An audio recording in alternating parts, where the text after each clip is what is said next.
Hey, what's up guys? Justin with Tier 1 Tactical. Today I want to take a look at the Kizer Lieb.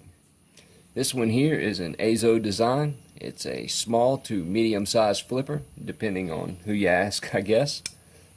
Great action. Nice flat ground, worn cliff blade made from N690 steel. Beautiful satin finish.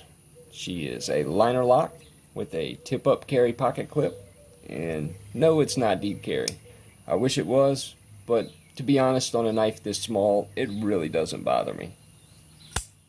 Natural G-10 scales, which this model here comes in 3 different variations. The natural, black, and a brown, which actually looks really good in my opinion as well.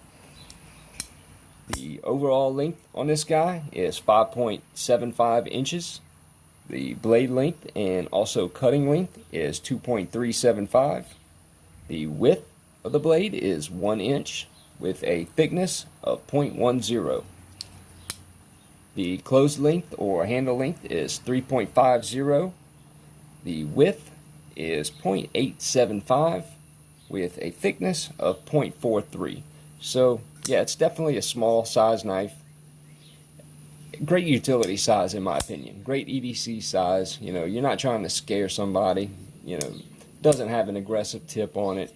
You know, if this falls out your pocket at work, it's not going to freak somebody out.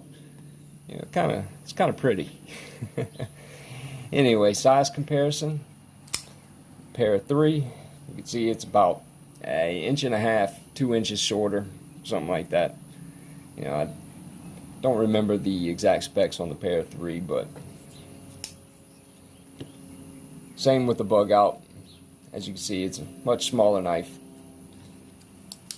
Again, great EDC size. I have no complaints about the size, but just be prepared. If you look at the pictures, especially on Amazon, that's either a woman or a child holding that knife. So it makes it look so much bigger in the picture.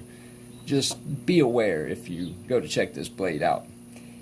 Anyway, the weight on this guy is, let me check here. See if I have a glare first.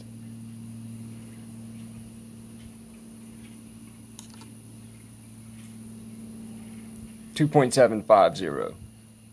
So under 3 ounces. Really not a bad size. Again, I absolutely love this thing. The action's amazing. I've only had it for a few days, but I'm really digging it. I usually don't post things after just getting them. I like to carry them a little bit, but kind of like the Pearson fixed blade the other day, I just had to show it off. It's a great little blade. I know it's made in China. That may scare some people off, but look, it doesn't matter where it's from in the world. If a person who's making the actual product that you're buying loves their job, then you're gonna get good quality.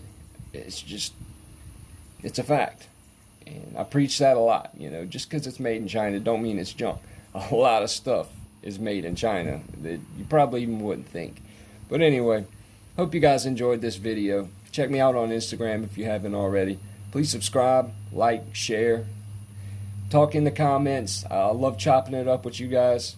It's one of the best things of my day. Anyway, stay safe out there. See you guys on the next one.